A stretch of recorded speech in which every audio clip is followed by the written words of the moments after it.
जातस्य हि ध्रुवो मृत्युः ध्रुवं जन्म मृतस्य च तस्माद् परिहार्यते ना तुम शोचितु मर्हसि। भगवान श्री कृष्ण कहते हैं कि जिसका जन्म हुआ है उसकी मृत्यु निश्चित है और जिसकी मृत्यु हुई है उसका पुनर्जन्म भी निश्चित है। इसलिए तुम्हें अपने अपरिहार्य कर्तव्य पालन में शोक नहीं करना चाहिए। दोस्तों, मृत्यु एक ऐसा शब्द है जिसे सुनकर ही हर किसी के पसीने छूट जाते हैं। हालांकि हर एक मनुष्य को यह बात अच्छे से पता है कि उसे एक ना एक दिन मरना है, परंतु मृत्यु का नाम सुनते ही लोग डर जाते हैं। एक वाक्य में कहें तो संसार का कोई भी मनुष्य मरना नहीं चाहता, परंतु एक शख्स ऐसा भी था जो मृत्यु का उत्सव मनाने की बात करता था। उसकी मौत के बाद उसके फॉलोअर्स ने उत्सव मनाया भी। उसकी मौत पर लोग झूमे, नाचे गाए, खुशियां मनाई, परंतु इस शख्स की मौत भी विवादों से घिरी है। कहा जाता है जिसे मृत्यु का भय नहीं होता उसे किसी का भी भय नहीं होता और वह दुनिया का कोई भी काम कर सकता है। यही कारण था कि इस शख्स ने अमेरिकी सरकार तक को हिला डाला। आखिर कौन था यह भारतीय शख्स और क्या है उसकी पूरी कहानी, जानने के लिए बने रहिए हमारे साथ वीडियो के अंत तक। स्वागत है आप सभी का एक बार फिर से दी साइंटिफिक हिंदू पर और मैं हूं आपके साथ आपका दोस्त धीरेन्द्र। वीडियो में आगे बढ़ने से पहले छोटा सा निवेदन है कि कमेंट में जय श्री कृष्ण जरूर लिखें और हाँ, इस चैनल को सब्सक्राइब करना कतई ना भूलें। दोस्तों, आज हम जिनके विषय में बताने जा रहे हैं उनके बारे में उनको लेकर कई विवाद प्रचलित हैं। इन्हें आध्यात्मिक गुरु कहें या दार्शनिक, मिस्टिक कहें या पाखंडी, संत कहें या ढोंगी या फिर आलोचक कहें, क्योंकि यह ऐसे शख्स हैं जिन्हें ये सब कुछ कहा जाता रहा है। हर किसी के लिए इन शब्दों में से एक शब्द को चुनना थोड़ा कठिन है, क्योंकि वो कई जगहों पर सीधे और कई जगहों पर बड़े ही उल्टे नजर आते हैं। जी हाँ, हम बात कर रहे हैं ओशो उर्फ आचार्य रजनीश की। यह एक ऐसी शख्सियत थे जिन्हें किसी एक फ्रेम में बैठाना मुश्किल है। वह संगठित धर्म की बखिया उधेड़ते थे, प्रेम, ध्यान और विज्ञान की बातें करते थे। बुद्ध महावीर उनके फेवरेट थे। आस्तिकता नास्तिकता पर बोलते थे तो मुल्ला नसीरुद्दीन के जोक्स भी सुनाते थे। यानी वह सुई से लेकर जहाज तक सब पर बोलते थे। वह गरीब के विरोधी थे और रॉयल लाइफ जीते थे। उनके शिष्य ऐसे थे जिन्होंने उन्हें 93 रोल्स रॉयस कारें गिफ्ट की थी। ओशो अपने सेक्स संबंधी विचारों को लेकर ज्यादातर विवादों में रहे। उनकी किताब संभोग से समाधि की ओर बहुत ही कंट्रोवर्शियल रही। कई लोग उन्हें सेक्स गुरु भी कहते हैं। ओशो का असली नाम रजनीश चंद्र मोहन जैन था और इनका जन्म मध्य प्रदेश के कुचवाड़ा गांव में सन 1931 में हुआ था।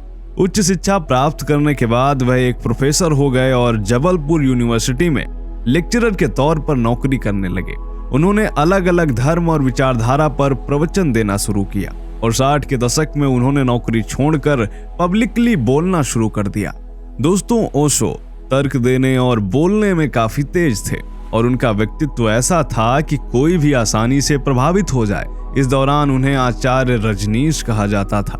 हालांकि उनके कुछ कट्टर चेले उन्हें भगवान श्री रजनीश भी कहने लगे थे, परंतु बाद में ऐसा वक्त भी आया जब भगवान भी हट गया और रजनीश भी हट गया। उन्होंने एक नया नाम रखा और वह नाम था ओशो। वह अपने विचारों को लेकर इतना फेमस हो गए कि उन्हें वर्ष 1969 में वर्ल्ड हिंदू कॉन्फ्रेंस में बुलाया गया। या उन्होंने अपने प्रवचन के दौरान कहा कि कोई भी धर्म जो जीवन को व्यर्थ बताता हो वो धर्म नहीं है। साथ ही कुछ और बातें कही जिसके कारण पुरी के शंकराचार्य नाराज हो गए। उन्होंने ओशो का भाषण रुकवाने की भी कोशिश की थी।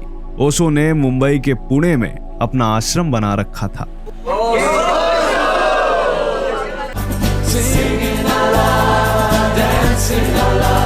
ओशो के शिष्य भारत से ज्यादा विदेशों में थे, इसीलिए उनके आश्रम में विदेशियों की अच्छी खासी भीड़ लगी रहती थी। उनके भक्तों में सैकड़ों अरबपति व्यक्ति थे।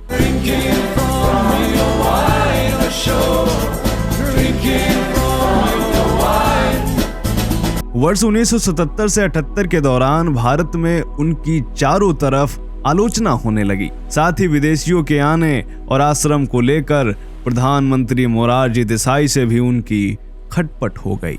इसके बाद उन्होंने अपना आश्रम अमेरिका स्थानांतरित कर दिया। अमेरिका में ओशो के अनुयायियों ने उनके नाम से रजनीशपुरम नामक एक नया शहर बसाया। रजनीशपुरम के निर्माण के लिए ओरेगन प्रांत में एक वीरान और दुर्गम जगह पर 65,000 एकड़ जमीन का चुनाव किया गया। उस समय इसे बिग मडी रैंच नाम से जाना जाता था। महज 3 साल में ही ये वीरान इलाका एक भरे पूरे शहर में बदल गया और यहाँ केवल आचार्य रजनीश के अनुयायी रहा करते थे, जिन्हें रजनीशस नाम से जाना जाता था। ब्रिटिश मनोवैज्ञानिक गैरेट, जो उनकी शिष्या थी, वो कहती हैं कि इस शहर में हम एक सपने में जी रहे थे।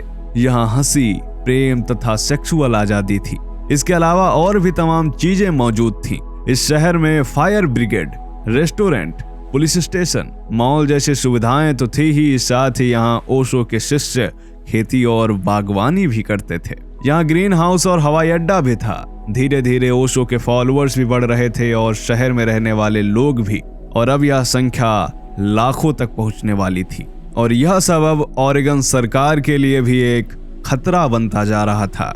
यह समय ऐसा था जब पूरे अमेरिका में ओशो की हवा चल रही थी। छोटे से लेकर बड़े बड़े उद्योगपति भी ओशो की शरण में जा रहे थे। स्थानीय लोग भी ओशो के प्रवचनों का पालन कर रहे थे। यह सब देखकर अमेरिकी सरकार की नींद उड़ी हुई थी। पूरी अमेरिकी सरकार समझ नहीं पा रही थी कि आखिर ओशो में ऐसा क्या है, या यूं कहें कि अमेरिकी सरकार इतना झल्ला गई थी कि वह ओशो को बाहर करने के लिए कुछ भी करने को तैयार थी। एक समय ऐसा भी आया जब ओशो के शिष्यों पर इमिग्रेशन, फ्रॉड, टैपिंग, स्थानीय चुनाव में गड़बड़ी और आतंकवाद जैसे आरोप भी लगे। इसीलिए अक्टूबर 1985 में अमेरिकी सरकार ने ओशो पर अप्रवास नियमों के उल्लंघन के तहत 35 आरोप लगाए और उन्हें हिरासत में ले लिया। इस दौरान उन्हें 4 लाख अमेरिकी डॉलर का जुर्माना भी देना पड़ा। साथ ही उन्हें 5 साल के लिए देश निकाला की सजा हुई। अमेरिका को यह डर था कि कहीं ओशो इस देश से जाकर के दूसरे देश में जाकर फिर से ना एक्टिव हो जाए। इसलिए अमेरिका ने अपने यहाँ तो ओशो पर बैन लगाया ही, साथ ही 21 देशों को भी धमकाकर